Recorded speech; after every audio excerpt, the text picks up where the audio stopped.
Hey guys, in this video I'll show you how to use Blackbox AI tool image to code. First of all, open any type of preferred browser on your PC and search for blackbox.ai.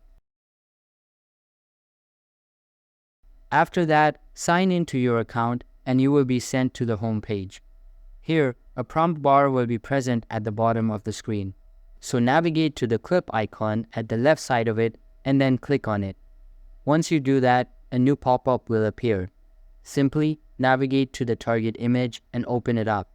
After that, you just need to define the type of code you want to generate and also mention the uploaded image. Once done, the AI will start generating the code and you will need to wait for it to complete.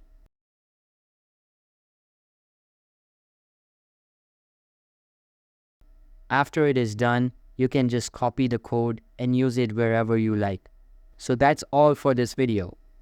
If this video was helpful, don't forget to subscribe and hit the like button. Thanks.